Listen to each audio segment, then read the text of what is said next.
Welcome to the Scrum.org Community Podcast, a podcast from the home of Scrum. In this podcast, we feature professional Scrum trainers and other Scrum practitioners sharing their stories and experiences to help learn from the experience of others. This episode is a previous recording of our live Ask a Professional Scrum Trainer series, where a live audience asks questions of professional Scrum trainers. We hope you enjoy this episode. Good morning, good afternoon, good evening. Thank you everyone for joining us today. My name is Lindsay Velasina here with Scrum.org. And I am here today with one of our professional Scrum trainers, Jay Rahman. And he is here to answer any of your questions that you have about Scrum. So with that, let's get started. So very quickly about Scrum.org. We are the home of Scrum. We were founded by Ken Schwaber back in 2009. He is one of the co-creators of Scrum. And our mission here is to help people and teams solve complex problems. And we do that through our training, certification, and ongoing learning that we offer here at Scrum.org. And this session is a part of that ongoing learning. And we encourage you to check out all of the free resources on our website in addition to our training. And there's lots of great stuff out there, so please be sure to check that out. And we always encourage you to continue your learning journey. So I hope that this session today plays a part in that. And with that, I will hand it over to Jay to introduce himself and we will get started. Great, thanks, Lindsay. As Lindsay mentioned, my name is Jay. I'm founder of Fractal Systems Consulting. We're an agile delivery consultancy. We primarily work for firms in the financial services, and we actually help them get the value that they're looking for when they're trying to make agile work for them. Alongside that, I'm also proud to be a professional Scrum trainer. And what's great about that blend is that whenever I'm training, I'm bringing real active stuff that we've kind of learned from our consultancy in the field to life. So hopefully what you get is pragmatic, real principles that actually work regardless of the situation that you're in. Looking forward to your questions. There is a question here, Jay. So how would you support your development team with product backlog refinement as a Scrum Master? Cool. Great question. I think that's with Frederick.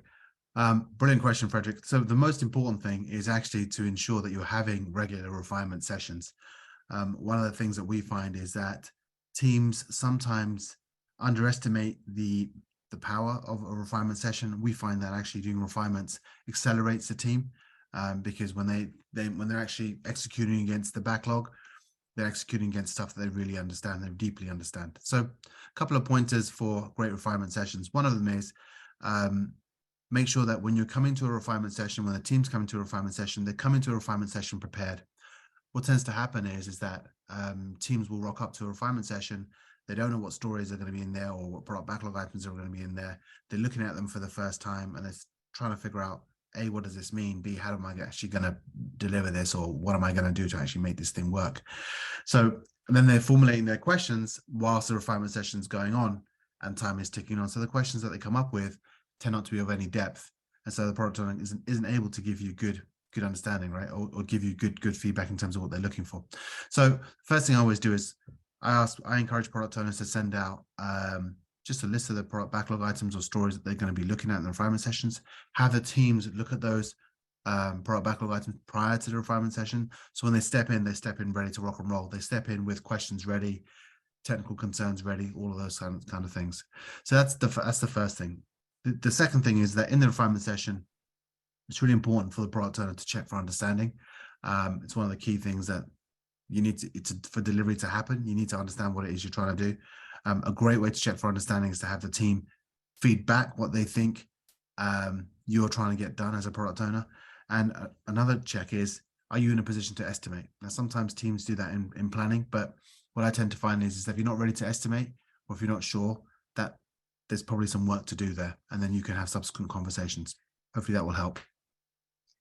Thanks, Jay. And there's a question here that came in from Latoya that kind of dovetails into that. How do you help the team align on their estimations?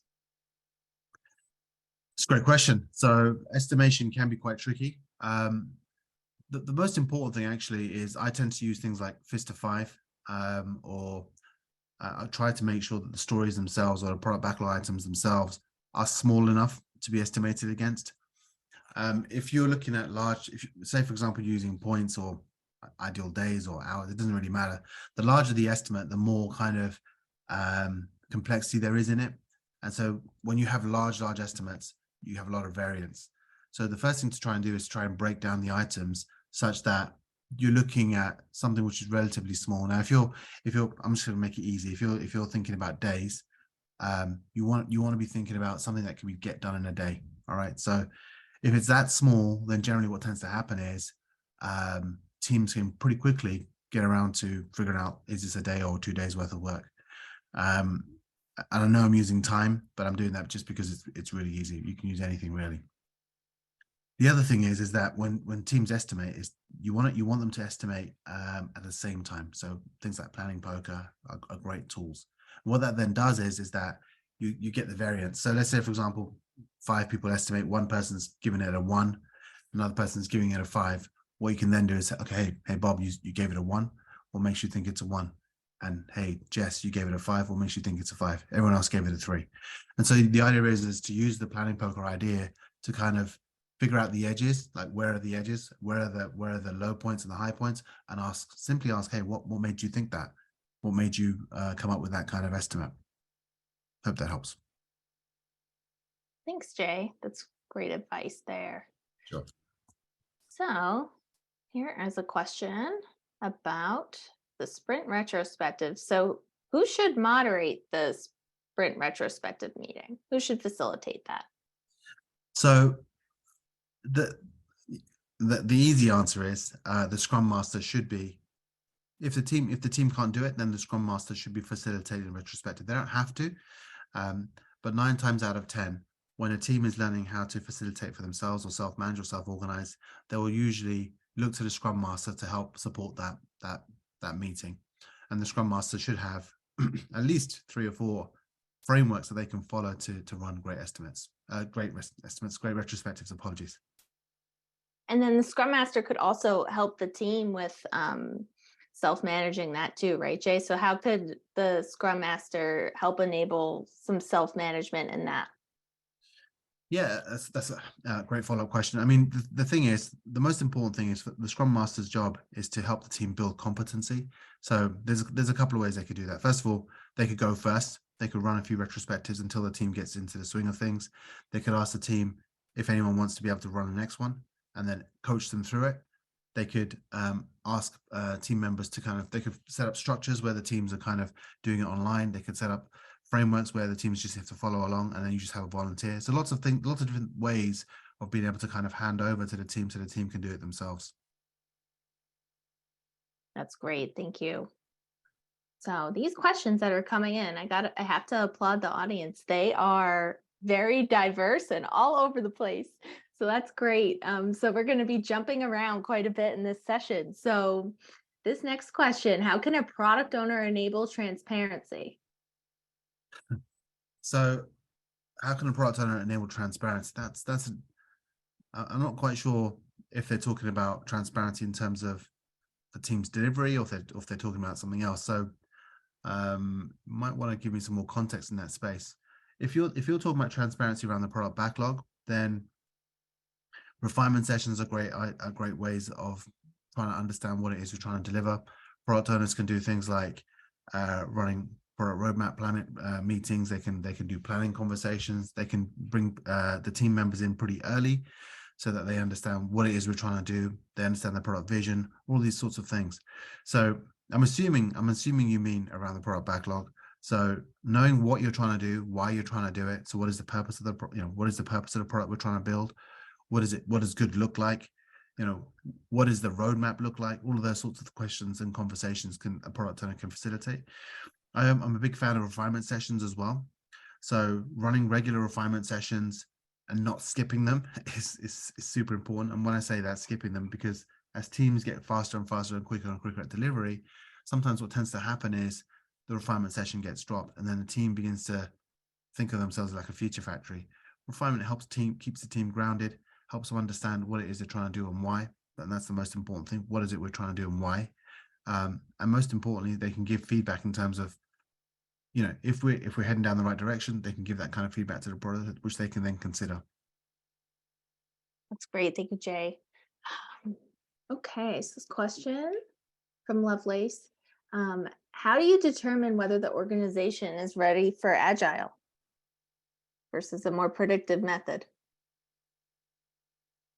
So that's a really good question. So a lot of a lot of our work is actually in helping organizations go agile.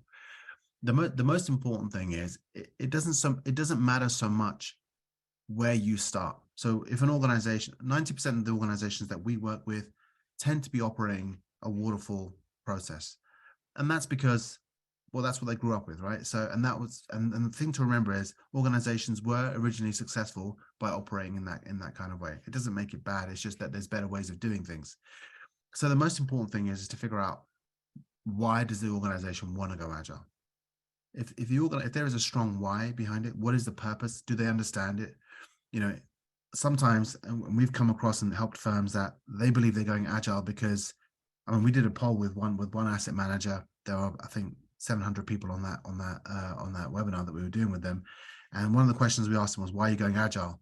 And the answer that 95% of the participants gave was that, because the other firm over there across the road is going agile. And that's not a great reason. Okay, so the most important thing is to understand why you're going agile. That purpose is going to carry you through as you begin to transform and change the organization. Okay, so the why is key. It's really, really important. So stakeholders as well as technologists tend to need to understand the why behind it and how it's going to serve the firm's goals, and most importantly, the customers that the firm serves. Once you get to that point, you can then figure out, okay, what is the best way of transforming? What is the best way of moving this thing forward?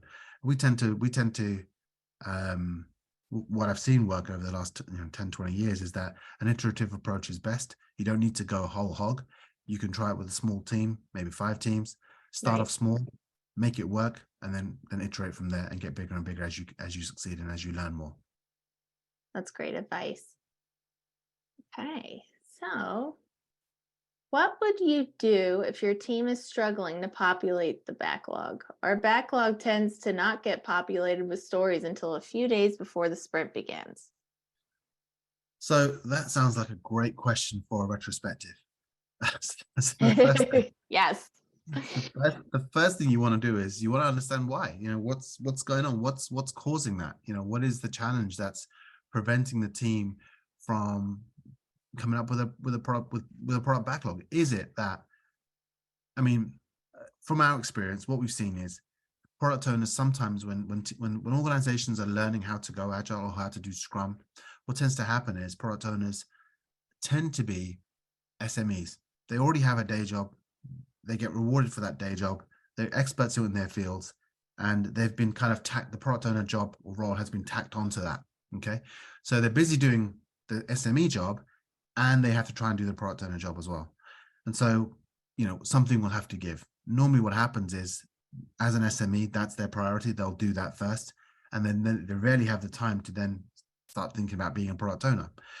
Product ownership in and of itself is labor intensive. It's a tough gig. It's a tough job. It's not something which you can just wake up one day and, hey, I'm a product owner.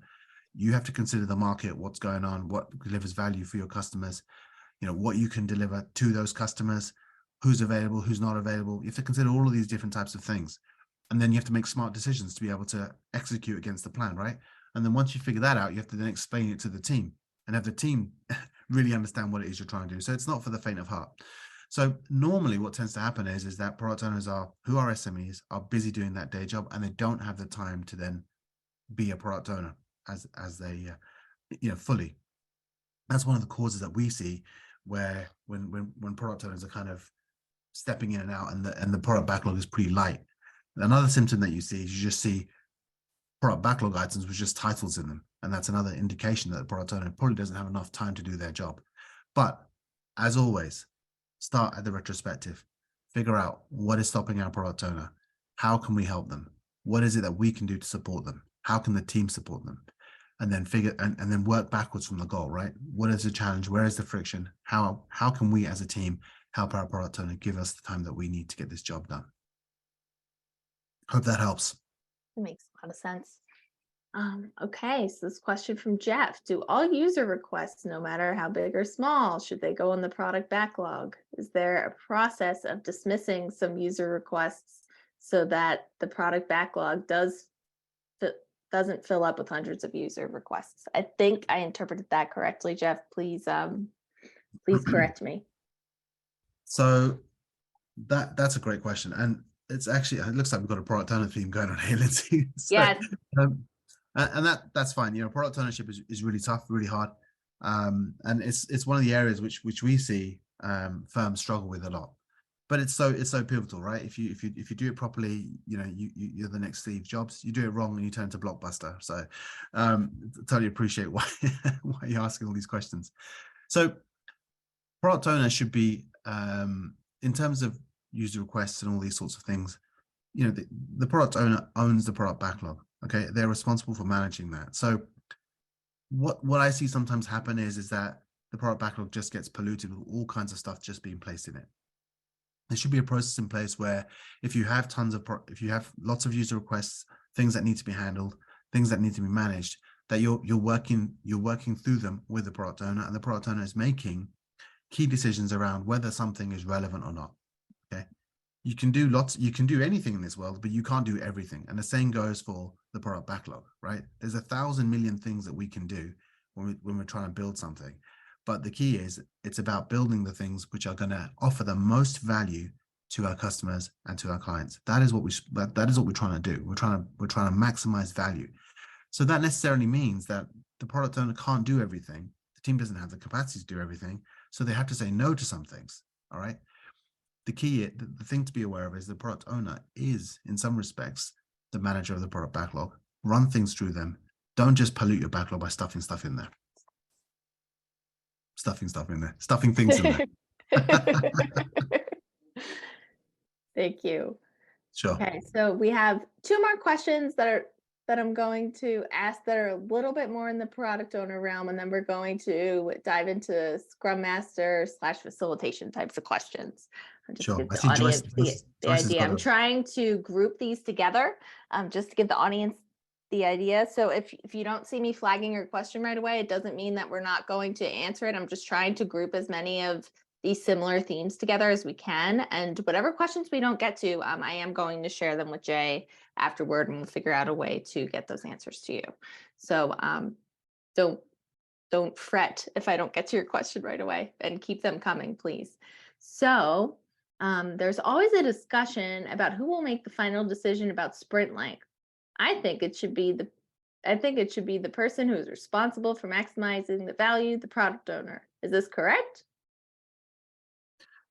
So there's always a discussion. Sorry, what was that? There's always a discussion about the sprint length. Yep. That's an interesting one. But who will make that decision? So who will make that decision? So that's a really interesting one. I mean, the thing about the sprint length is the most common sprint length is 2 weeks. That's the one that we've seen happening the most. 1 week is great if you can make it work. 2 weeks is around the sweet spot.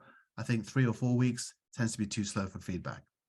In terms of who makes the decision, I would recommend, right? So definitely take into account the product owner's thoughts and views. Understand why they're saying that. I don't think there's any specific mandatory reason why the product owner should make that decision. However, you should have good reasons why you want to, if it's feedback you're looking at, if you release cadence and all these different types of things, these are the things that you should be considering. The other thing is there's a wider picture as well. What is the organization doing? Do you have a scenario where I've never seen it work well, where some teams are running a 3-week sprint and one team's running a 1-week sprint, and another team's running a 2-week sprint? It just means the organization's all over the place. Running a cadence, running a rhythm that the whole organization is working with is something that you should factor in and consider. Our experience has been 2-week sprint is the sweetest spot of the sweet spots. Thanks, Jay. Sure. So this question's about stakeholders. So how do you get the stakeholders involved in using Scrum? So this is a great question, actually. This is probably, if you look at why most transformations fail, and it doesn't matter whether it's agile or lean or whatever it is, one of the challenges that you see is that stakeholders don't really understand what it is that they're doing, and they don't understand their place in agility. They don't understand, what the benefits are. So the most important thing really, and a lot of our work is around engaging stakeholders to understand the purpose of why you do Scrum, right? And it's not because of the Spotify model, or it's not because of some other firm. Agile delivers business benefits, and that is the key reason, right? If stakeholders understand how agility can help them, and specifically not just help them personally, but specifically help the firm move forward and achieve their strategic goals, you're going to find a lot more engagement. 9 times out of 10, when stakeholders are not engaging, they don't really understand what it is they're getting into, right? Or they've heard that, hey, you don't need managers in Agile, which is complete rubbish. So there's some kind of misunderstanding or some kind of lack of engagement. And that's quite common, by the way. The reason it's common is because Agile tends to start in most places. What we've seen is Agile tends to start in the technology areas, not in the business areas. So technologists learn about this kind of stuff. They think it's amazing. They go off and they make it happen. And then the stakeholders are the last ones to figure out that, hey, there's this Agile movement happening. We didn't even know what was going on. Or we don't even know why people are doing it and what it's going to benefit. How is it going to benefit us? So with any kind of thing, if there's no purpose, right? No one understands why they're doing it. There's no understanding of the outcome, and there's no what's in it for me, right? People will tend to disengage. So you want to make sure that your stakeholders understand the purpose, understand the outcomes that agility and Scrum in particular is going to give them. And finally, what's in it for the stakeholder? How's the stakeholder going to get better? And we were working with some guys in the asset management industry. And one thing that we found was that the stakeholders' overhead and management time went right down.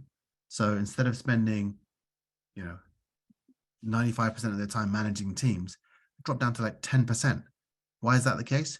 Because the way that you operate and execute an agile team enables the stakeholders to step in just at the right minute, just at the right moment. They don't need to be micromanaging the team.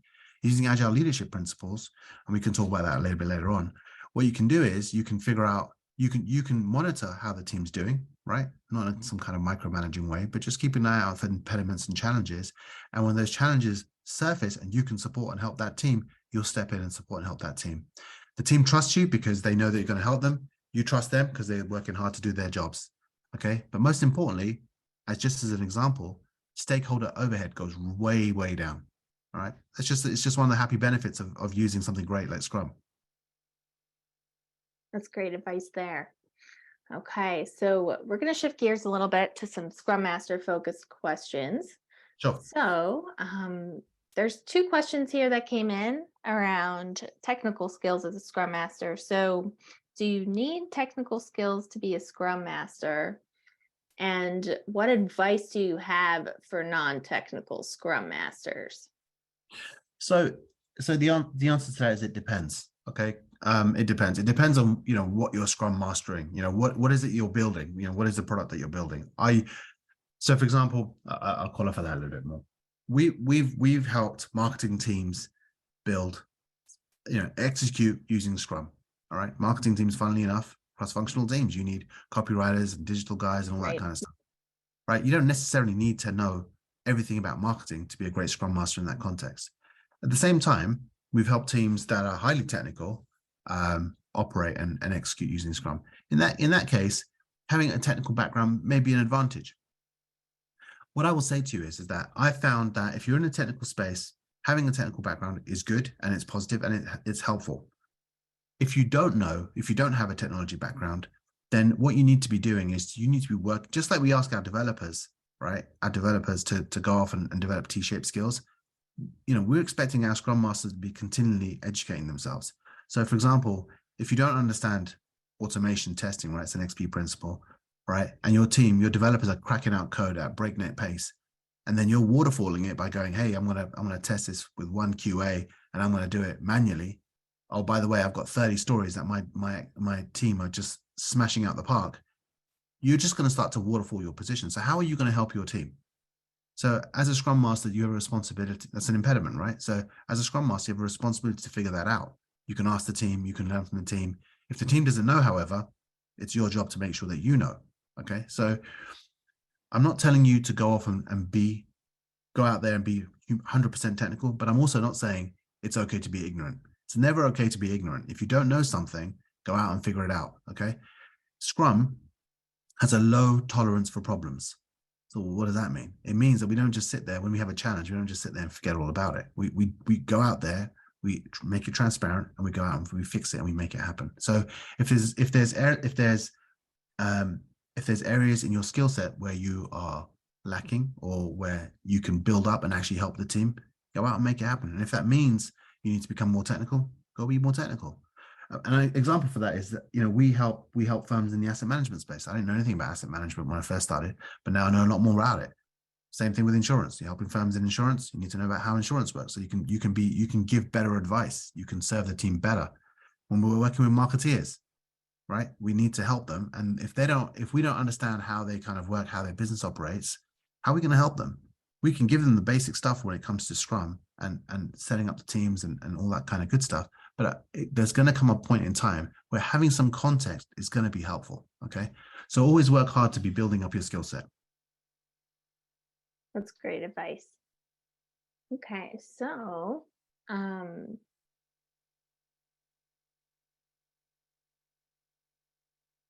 lost my place. So, are there any good exercises to get to know the team when you're taking over as a new Scrum Master? Are there any good?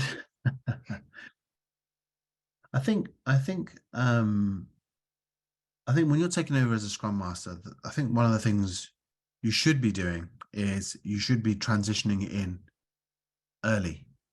So where possible, you don't want to go in completely cold, right? Where you don't know the team, you don't know the challenges they're facing, all those sorts of things. So I always recommend a handover conversation or a transition. Even better is shadowing the previous Scrum Master for a sprint or two. Then the other thing to do is to start to get to know the team personally on a one-to-one basis.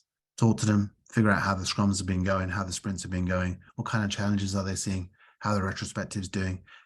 By seeing the team operate in the wild, so to speak, in a sprint, as you're transitioning in, you get to pick up on how they're doing, the confidence level of the team, trust level of the team. You can figure out if there's any kind of hotspots that you need to step into and you can support in. I think the thing is that when you come in as a new Scrum Master, you're not there to come in and just make your mark and stamp all over the team.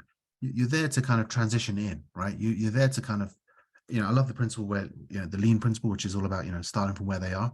So you don't need to be in a rush. You don't need to be in a hurry. The most important thing is to build relationships, learn about your team, and be useful, help people, deliver value. Do all those things and you'll start to know much more about the team. The team will open up to you because you're there as a servant leader, helping them, supporting them, and helping them get better and better. That and building relationships along the way is what it's all about, right? Sometimes I see new Scrum Masters coming in, they employ some kind of trick, they employ some kind of facilitation exercise, they don't know the team, and that's their facilitation done, they're ready to rock and roll. Spend the time to build relationships with your team, understand the challenges they're facing, understand the trends that the team has been affected by, some of their frustrations and challenges. Go fix those challenges, all right, and then continue to build those relationships. That's really what's the most important thing. Relationships are super important. That's really good advice there. So there are two questions here around landing positions as a Scrum Master. So the first one is it possible to get a Scrum Master job without any experience? And then this other question is around someone who hasn't practiced Scrum much in the past 2 years. They recently arrived in New York City looking for a new job, and they're looking for advice on how to use Scrum and play the role of the Scrum Master. So it's kind of, both questions kind of dovetail into each other. Okay, so the first one is, can you be a Scrum Master without any experience? What was that, Lindsay? Without any Scrum Master experience. So, the thing is that you don't necessarily have to be. So I'm going to give this a bit of a longer answer, actually. I think No I problem. think it's important to have team experience. So sometimes what I see happening is people are doing a career shift. They were playing rugby one day. Tomorrow they want to be a Scrum Master. So they go off and they do a 2-day course and now they're a Scrum Master. Very few people are going to want to give you a shot to run their really expensive teams as a fully fledged Scrum Master in that space. Doesn't mean it doesn't happen, but what you need to do is you need to gain experience. Okay, so that's the thing. If, however, you've been operating in a team as a developer or as an architect or something like that, you're already in the team. You've got experience. You've been operating. You've been seeing Scrum operate in the wild, in the live, and you've been part of that team. It's a lot easier in that respect to kind of transition yourself over to becoming a Scrum Master. It's still not easy because a Scrum Master is such a pivotal role. It's a massive role. Great Scrum Masters accelerate teams, release value all day long, build engagement, have people want to stay. They do all kinds of great stuff. Okay. But that comes with great skill. All right. So what you have to do is you have to find yourself in a position where if possible, you can transition in. If you have zero IT or any kind of experience whatsoever with Scrum, and you've just gone off and done a course, then the first thing you need to do is to find a way to transition into that. Join a team, do it for free, get the experience. I know a lot of guys that when they were first starting off, they went off and learned the skill sets. They joined all kinds of groups. They carried on building their facilitation expertise. They knew Scrum in and out. They volunteered for free. They did pro bono stuff, all that. So gain experience. And so they could build up their skill set. And with good Scrum principles and practices executed in the wild. You need experience. When you're working with teams that are under pressure and are looking to you for guidance and support, you need to know what you're talking about. Okay, you wouldn't be happy with a surgeon that went off and did a 3-day training course and said, "Hey, I'm now going to do heart surgery on you." Okay, you wouldn't do that. Risk is high. You would never do that. So similarly, Scrum teams and organizations are looking for people that have gone out, practiced, got the experience, got the war wounds, all that kind of stuff. That's the trickiest part. Okay, learning the knowledge. Scrum is pretty easy to understand. It's the application where you need to really kind of find space to, right? So you can do that with, as I said, user groups, try and do pro bono work, try to shadow people, go in an intern space where you're shadowing or buddying up with another Scrum Master. Those are the kind of things I would recommend. I think that should have answered the New York situation as well, I hope. Yes, and if you have any follow-ups, please let us know.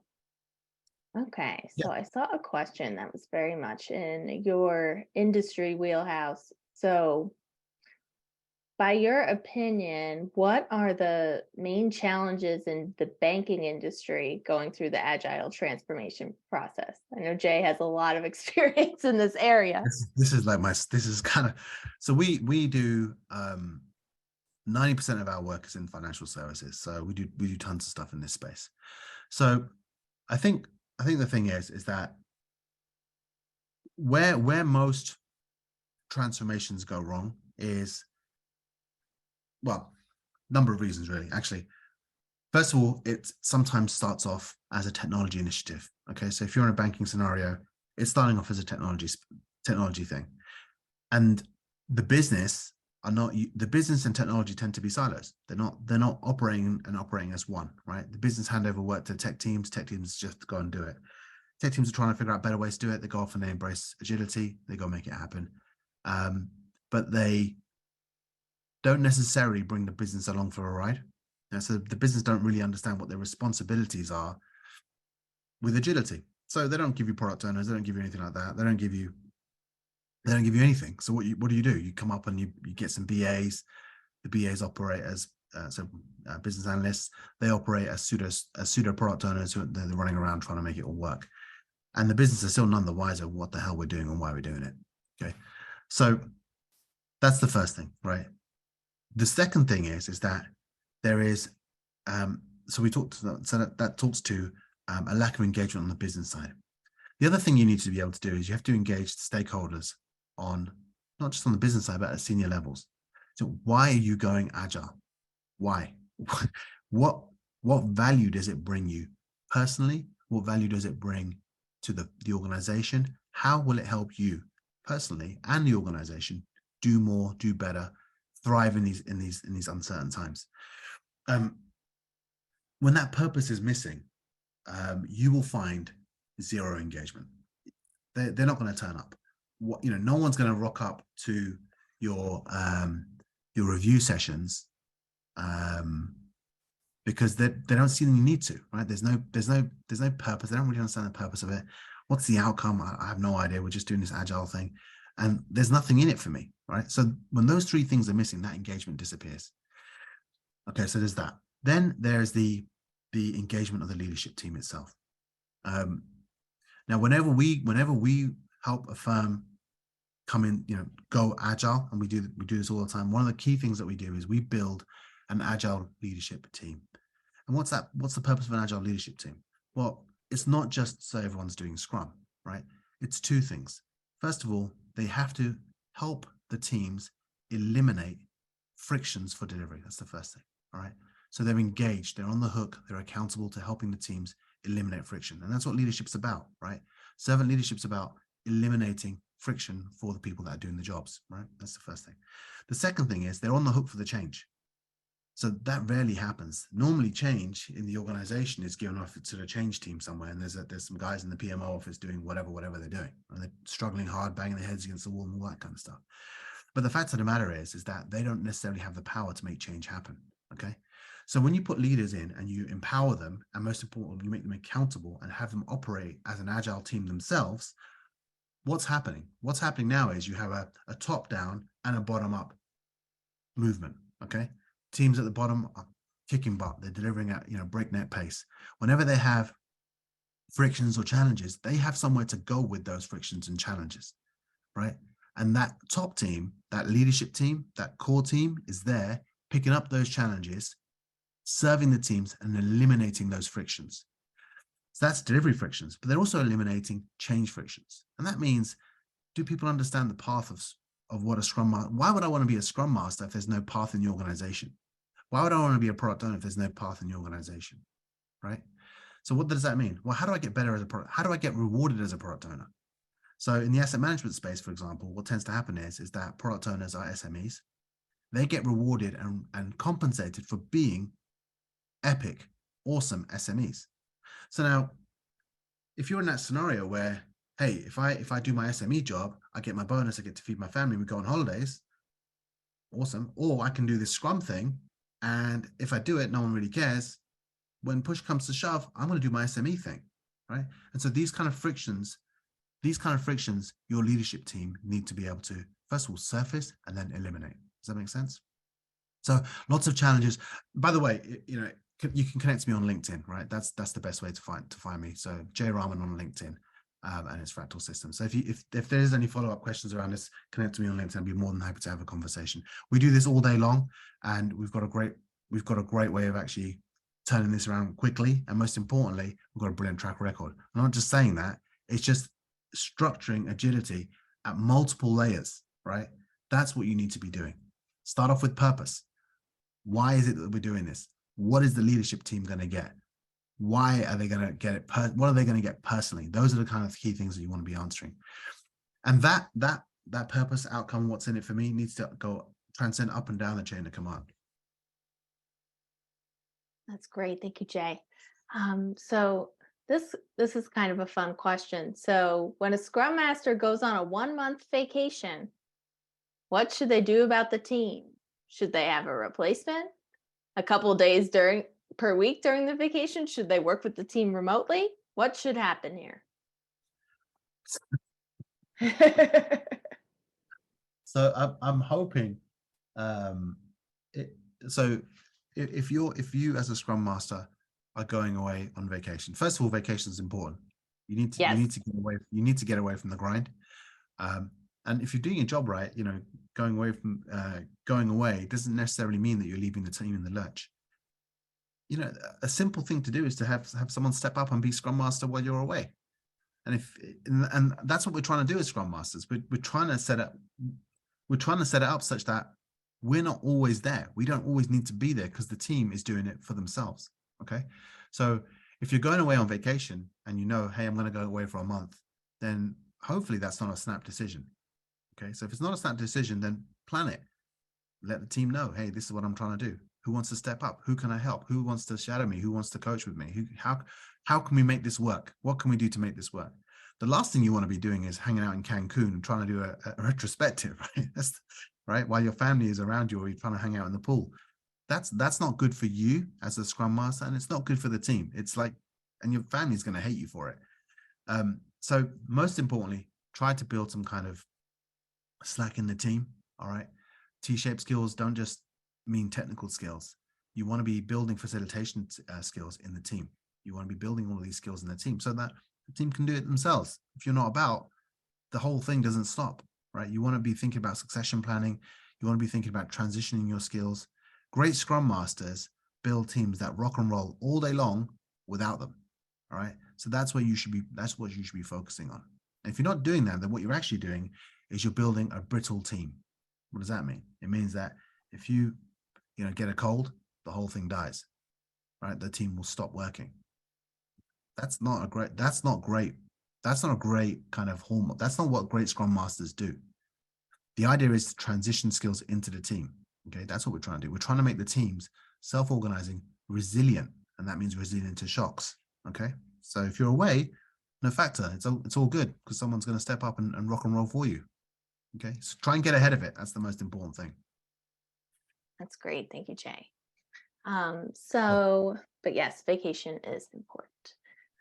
Super important. So this question, so Agile is new to my organization. They're most familiar with waterfall, looking for direction. What can I do to be self-organized and offer approaches? So what can someone do to kind of be that catalyst? So you cut out there for a second. So they want to be the catalyst for what? Sorry? For shifting to Agile. The organization is used to waterfall. They're looking for some direction, and they want to know what they can do to enable self-organization and offer approaches. No worries. Okay. I think the most important thing is that starting to look at first of all, understand what benefits agility gives. So this is a great example. So when I'm speaking to CTOs and CFOs and CXOs, one of the most important things I say to them is that, right now we're in tough times. Okay. And they're like, yeah. So what do you think people are doing? Are people just going to spend money willy-nilly? Are they just going to go out there and just start throwing money around? No, people are far more conservative with where they spend their money. Okay. So where they're going to spend their money? They're going to spend their money with those firms, those organizations that offer the most value. Right. If I've got a chance to go to, I don't know where you guys are, one store versus another store, or buy a product from one place versus another place, I'm going to go to the place where people take great care of me and that they're constantly giving me the stuff that I need to help live my life better. Right. The firms that are offering the most value, that are sensitive to my needs, right, and that are able to uncover my needs before I even discover them. So how do you do that? You do that through agility, right? So agile is a necessary skill, not for just surviving, but thriving. So in tough times, people become value seeking. All right. So that's probably the most important thing you need to understand. As a firm, agility is a survival skill. It's not just nowadays, it's not just something that you do because you want to do it. You may get around to it. Nowadays, faster firms beat slower firms. Back in the day, bigger firms used to beat smaller firms, right? But that's all changed now. It's those firms that can offer value that are the ones that are going to stay in the game. So understanding that is super important. You have to make agility relevant, to you and your firm, right? So that's the purpose piece, right? If we don't get this right, what's going to happen? Agile teams tend to be, if you do it right, you tend to have far more engagement. People are happier. They're going to work knowing that 10 people have got their back when it comes to doing delivery work. And if you flip it and you're in a waterfall space, or you're in a space where that teamwork isn't prevalent, you go into work, you're on your own, you're just suffering every day. That's just from an engagement perspective, right? So Agile builds true teams where you're delivering great value, so the customers love you, right? And if the customers love you, your firm is profitable, which basically means everyone gets to pay their mortgage and take care of their kids, which is great. And you get to go work for a place where it's great to be there because the team is taking care of you. Should anything happen, you got 10 guys or girls who've got your back and they're going to help you deliver stuff. So that's really where you need to start. Okay. What is the purpose of agility and what are the different types of things that Agile can bring to you? bring to the firm. Okay, it's not just about getting value out the door. There's so much more. People love delivering stuff. People love it. Mechanics love building great cars. That engineers love building bridges that people drive over safely and all that kind of stuff. Artists love having, building works of art that people will admire and love. Right? People love delivery. Okay. So when you're building a mechanism or you're building agility into a firm, it's win-win all day long. All right. You're building value that customers love. People love doing delivery stuff. Okay. Managers love you because they don't have to micromanage you and they can go off and do the important things that they've been hired to do. The transition bit is the tough bit. Okay. The transition bit is the tough bit. But knowing why is where it starts. That's great. Thank you. Yeah, always starting with the purpose is a great nugget there. Yeah, and linking it to the linking it outside, right? Because I think making it relevant. Yep. Sometimes what tends to happen is people will say lots of great ideas about agile, but they're not linking it to what's really going on out in the world. So value delivery is more than just just a nice thing to do. It's a survival skill, right? That's what. So if you look at it as a survival skill, then crikey, we better get on this agile bandwagon faster than anything. We better get good at this, otherwise, in 10, 20 years time, someone else who is better at this than we are is going to come and eat our lunch. Okay. So we want to be in a position where we're not just surviving, we're thriving through challenge because we're learning, we're operating well, we're operating as a team. Working in a team is great. People love working in teams, right? Those are the kind of thoughts that we should be thinking about when we're going agile. I hope that helps. A lot of sense. That's great. So this is kind of a fun question. How do you intelligently impose yourself as a Scrum Master on the team and guide them toward good practices, especially if they're resisting the change? How do you intelligently?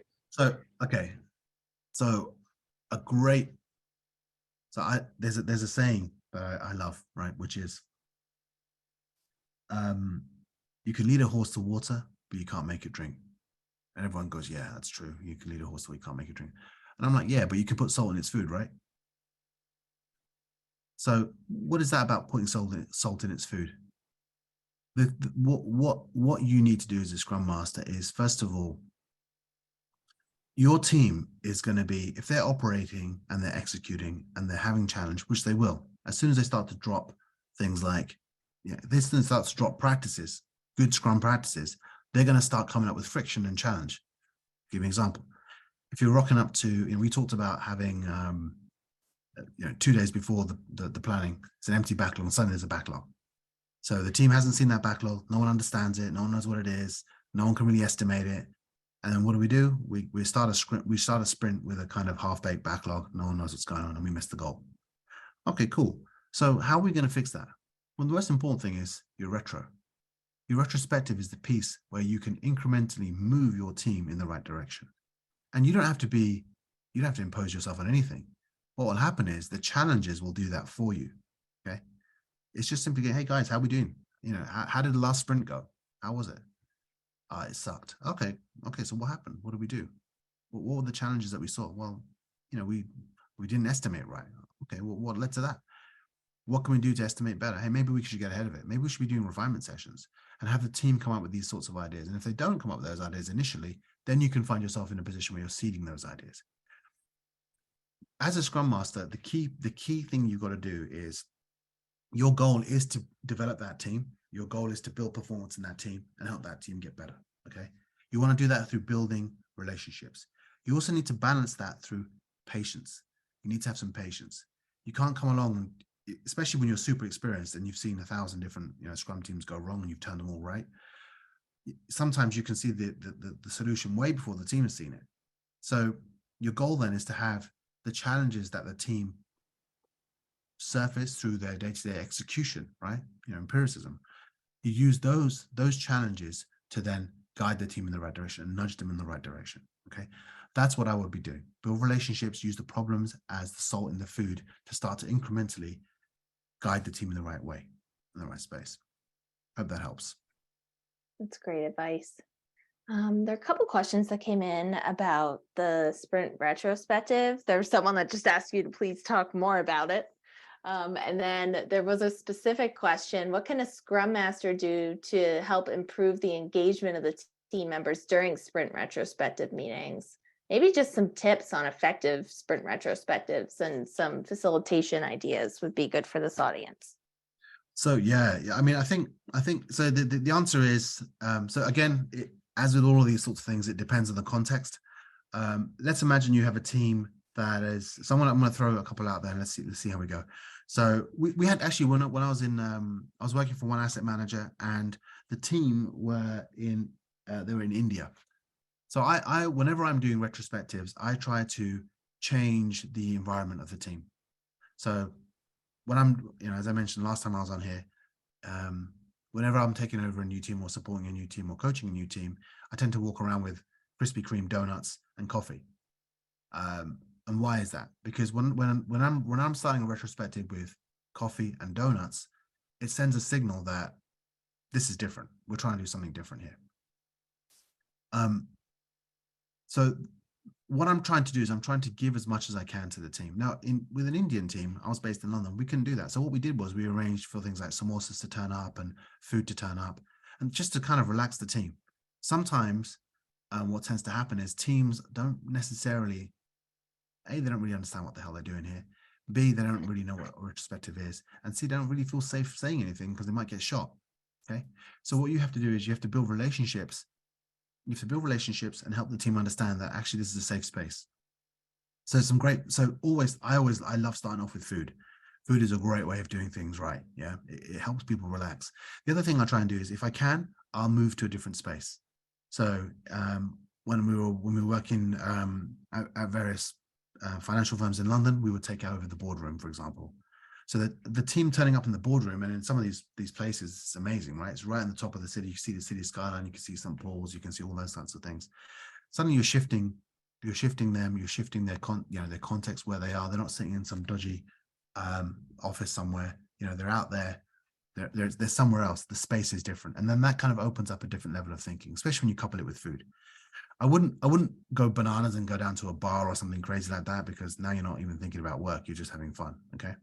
So great ways to kind of shift a team is to first change where they're operating. The other thing is that get ahead of the retrospective. Okay. So you don't want to rock up to the retrospective and then start building relationships. You want to be building relationships all the way through the sprint. So getting to know people, having one-to-ones, having coffee, joining in what they're doing, helping them fix problems, just checking in. It doesn't necessarily need to be all business. Okay.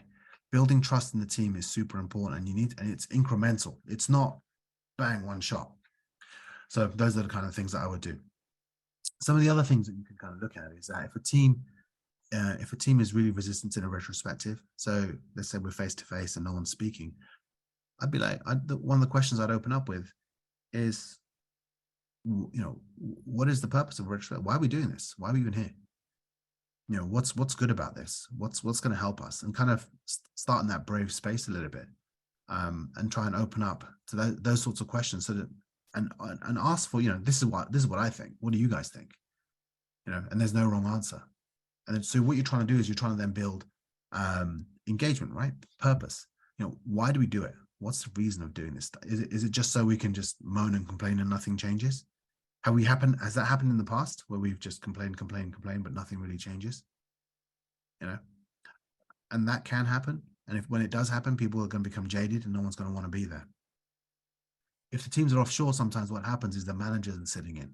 And this is a bit of a poisonous pattern. So some firms, what they'll do is the client is here in London, for example, or in the States, the development team is in somewhere else, and the manager for the development team is sitting in there. And so the team doesn't feel safe sitting or saying anything, right? So as a Scrum Master, your goal is to try and detect those sorts of challenges and manage those sorts of frictions. It's quite a broad question, so hopefully I've given you some food for thought. That's some great advice there. So we only have 5 minutes left. I do want to ask this one question. It's more of a general question that everyone probably runs into every now and then. How do you handle interrupting team members when their discussion has gone off topic? still project related, but not on the current topic, without being accused of cutting people off or not being able to ask questions? So that's actually quite an easy one. So what you do is you've got to go ahead. So whenever you're in your retro, one of the things you can do is you want to be thinking about your ways of working, and you want to raise it. Hey guys, how are we gonna? So imagine we're the best team in the world. What do we do? What is it the best team in the world does? How do we handle challenges and problems? Okay, and let the team tell you, hey, we're the best team in the world. If we're going off topic, how are we going to handle that? And have the team come back to you. We use something like Elmo, for example. Enough, let's move on. Yeah, and that's okay, and that's all right. We'll say, hey, is it okay to Elmo? So you give each other permission, and you kind of want to do that in ways of working. Kind of, what is the team agreements? Yeah, take a look at the team liftoff process. That's a great book. I think it's Diana Larson that wrote that book. But if you don't know too much about generating ways of working, just Google it. There's loads of different techniques and tools that you can do that. But you want to get ahead of it. You don't want to be in a scenario where someone's going on and on and on and on and on, and then you're trying to interrupt them gently, and they interpret that as you being rude. No, you're just trying to keep the team on track. The other things you can do is so ways of working is a great kind of exercise to run during a retro. The other thing is that just if somebody's kind of guilty. I had one developer who loved kind of really giving a full, we're in a daily scrum, and he's giving a full answer, man. He's talking about what his dog did and his cat did, and how that kind of prevented him from delivering stuff and all that kind of stuff. And with that guy, we first of all, building a relationship with him was great. I'm going to call him Bob just so I can talk about him. That's not his real name, of course. So what I did with Bob was build a relationship with him. I say, hey, sometimes Bob, I noticed that and hey, listen, my apologies if I've gotten this wrong, is that sometimes I feel like you're giving a lot of information, and we're time crunched, man. What can I do to kind of help you stay on track? And I mean this with the greatest respect. I'm not trying to cut you off or anything like that. What do you think I can do? What can I do to help you? And he just said, hey, Jay, you know what? So he became part of the solution. He said, Jay, just give me the timeout signal, right? Or give me the wine signals. Hey, man, you need to hang it out. Or give me a pen, right? And it just became the team joke that, hey, Bob's on it again. We're learning about his cat. The point is that you want to be building relationships with people. If you can, include them. Try and get ahead of the situation by building some ways of working, and just say, hey, you know what, guys, when we go off track, what do you want me to do as a Scrum Master? And have the team, and hopefully the team will say, hey, listen, if we go off track and you see it, then call it. Great. What about everyone else? Is it just my job to call it, or can anyone else help? Yeah, we'd love to help. Okay, cool. So how are we going to manage that? Are we going to get all beat out and bent out of shape, or are we going to realize that it's been done with some love? Do you see what I mean? Those kind of questions, you want to be ahead of the situation prior to it happening. That's what kind of kills it, right? That's what nips it in the bud. That is a great note to close this on. So there are quite a few questions. Thank you, Jay. There are quite a few questions that we did not get to here, but I will be sharing those with Jay after the session. And you had mentioned earlier that the best way to connect with you is on LinkedIn. So everybody, Jay is on LinkedIn. So please feel free to go ahead and connect with him there. Please stay connected with us here at Scrum.org through our social media channels and our website. There's lots of free resources on our website, and please check out the other episodes of our Scrum.org community podcast as well. So thank you so much, Jay, for joining us today and giving some really great advice for everybody in this session. And audience, thank you so much for these great questions, and we hope to see you again on another session soon. So find me on LinkedIn, guys, and yeah, let's go from there. It'd be great to chat to you. Sounds great. And thank you, everyone, and Scrum on.